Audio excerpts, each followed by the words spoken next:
E agora a gente fala sobre saúde pública. Neste 16 de novembro é lembrado o Dia dos Ostomizados. E é claro, a discriminação que é realmente profunda e lamentável. Só que antes a gente precisa saber o que é ostomia. Confira!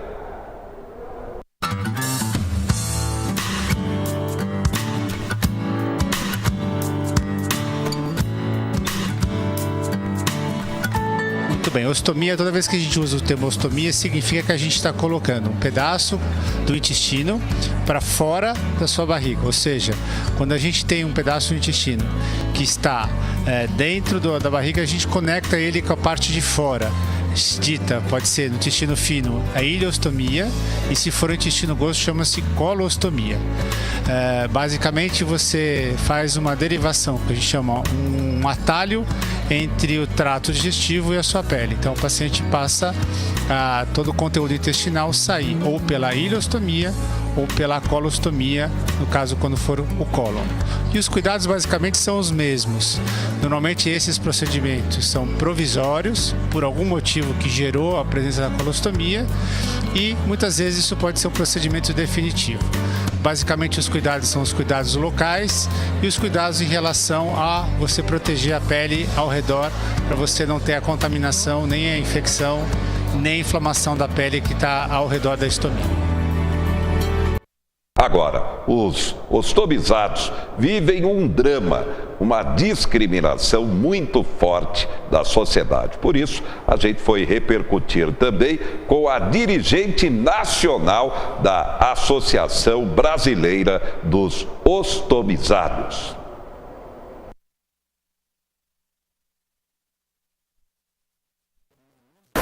Hoje é o Dia Nacional do Ostomizado, 16 de novembro.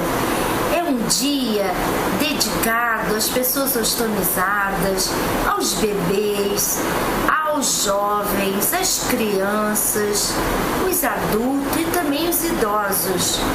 Lembrando que nós temos muito a comemorar. Eu sei que alguns lugares estão enfrentando dificuldades com o atraso das licitações do Sistema Único de Saúde, mas eu queria muito que nesse dia as pessoas ficassem contentes, pois há 30 anos atrás nós não tínhamos o Sistema Único de Saúde concedendo as bolsas coletoras. Tínhamos hoje os profissionais de saúde especializados em estomaterapia.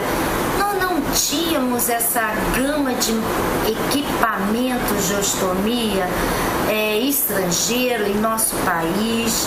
A indústria nacional tem procurado melhorar cada dia a sua linha de produção.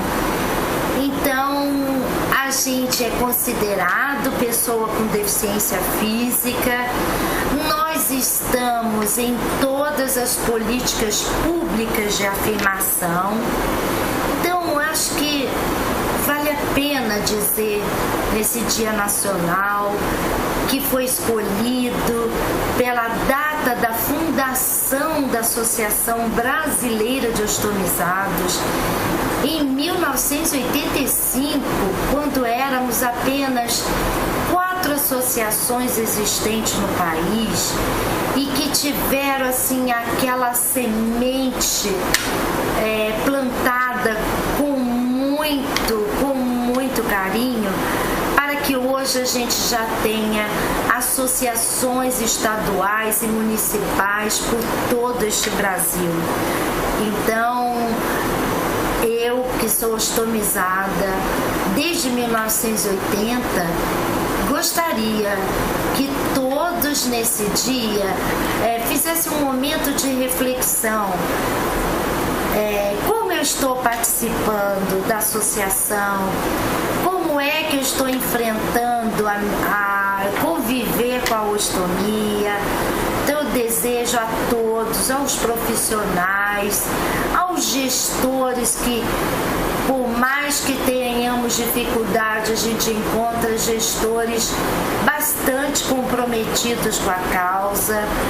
A todos eu desejo realmente um momento de alegria, de estar vivo e tendo o prazer de participar da vida cotidiana, né? Brincar com os netos, ver seus filhos serem formados e também eu ver essas crianças todas ostomizadas também podendo participar na escola, ter seus equipamentos garantidos por lei. Temos muito a comemorar, mesmo sabendo que todo dia temos que enfrentar e resolver vários problemas. Portanto, eu desejo a todos um feliz Dia Nacional do Ostomizado e procurem Abrazo, nós estaremos sempre aqui dispostos a ajudar a qualquer pessoa ostomizada, sua família, profissionais. Feliz dia 16 de novembro. Aí, isso tem que ser refletido por todos. Destaques do momento: vestibular da Unesp no geral teve abstenção de 6,4%, segunda prova agora em dezembro. Começando inscrição para o vestibulinho da ETEC Devisat. Aqui em Marília são quase 500 vagas de cursos técnicos de qualificação e de graça. O preço do gás de cozinha sobe e voltamos à moda antiga. A população mais carente agora utilizando lenha para cozinhar. Realmente é uma vergonha para o governo Temer. E a população critica o aumento toda semana da gasolina e diesel, fazendo protesto e denunciando o cartel dos postos de combustíveis. No futebol, é claro, a comemoração, o Corinthians antecipadamente campeão brasileiro depois da vitória sobre o Fluminense por 3-1, heptacampeão. E mais duas seleções na Copa, Peru e Austrália. Também uma data que precisa de informação, dia 16 de novembro, dia da dislexia. Medo para os pais, desafio para a sociedade. Agora, falta conhecimento, informação. Dentre as várias preocupações que rondam o nosso sistema educacional e dos problemas que assolam o cotidiano dos professores, existem ainda aquelas crianças que não conseguem aprender.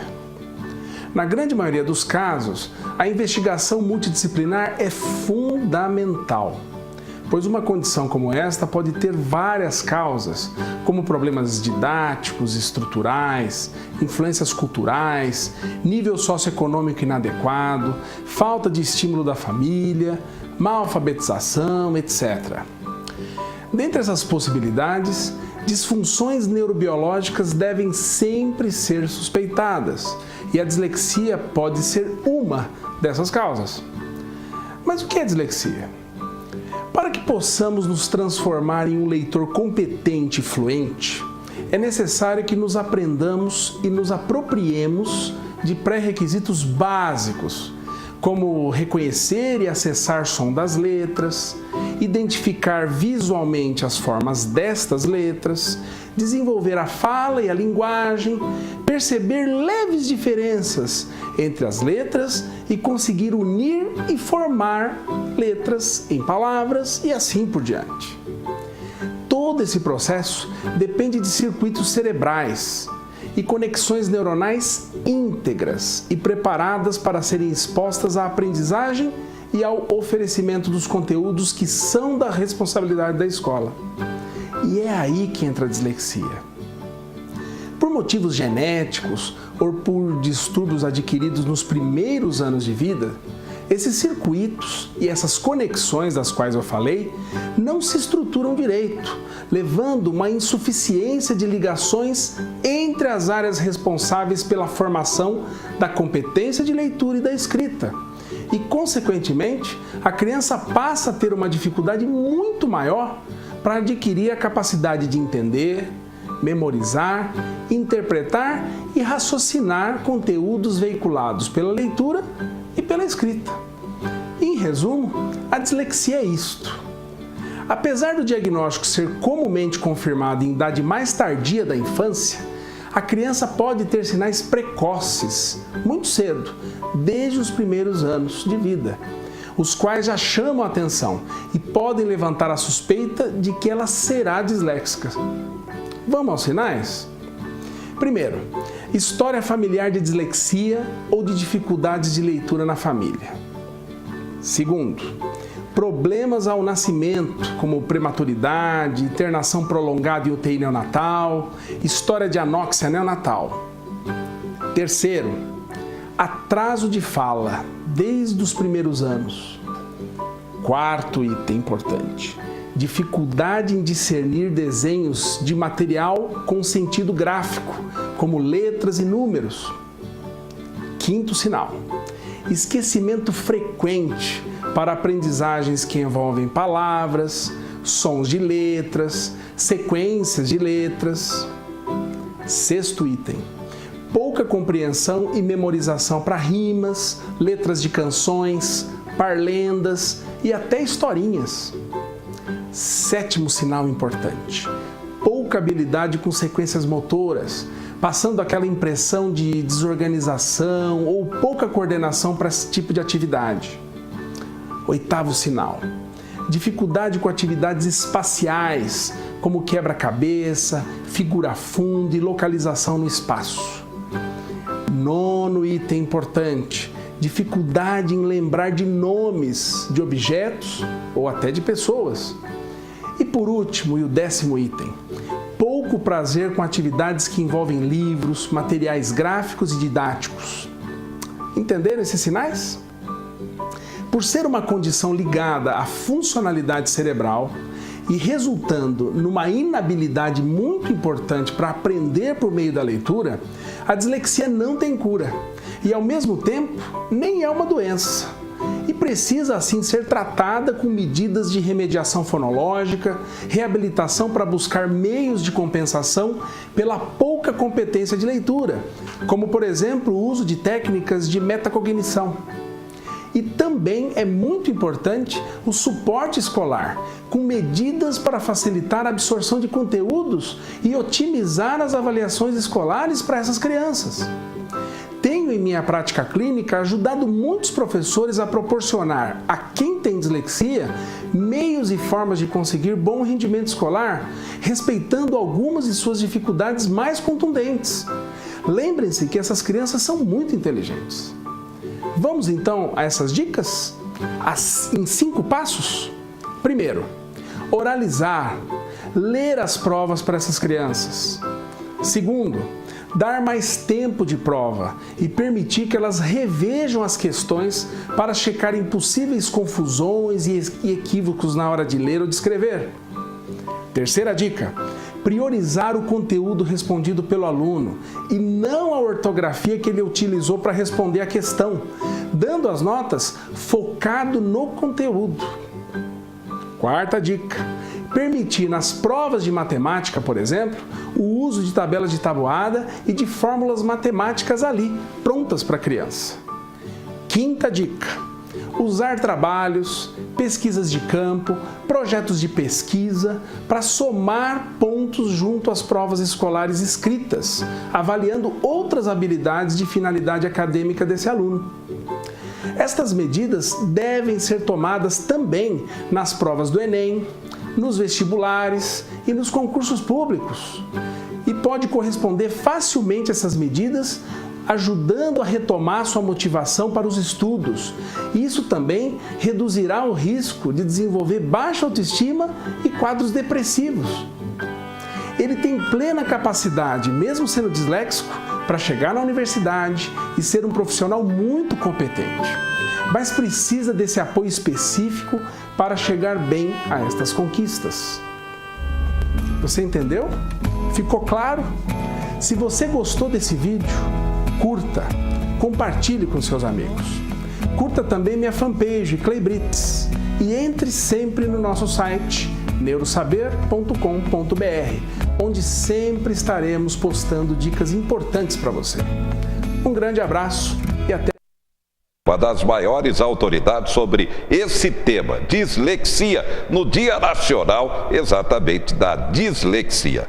O neuropediatra Clay Brits, falando aqui no 4 Notícias. Destaques finais. O padre Edson e outros párocos serão transferidos de Marília na reorganização da diocese. Você nasceu em novembro, tem direito ao PIS, dinheiro estará liberado nesta sexta-feira. PIS, procurar a Caixa Federal. E reclamação dos futuros motoristas, motociclistas de Marília contra a Endurbe. A taxa do complexo de trânsito, R$ 62.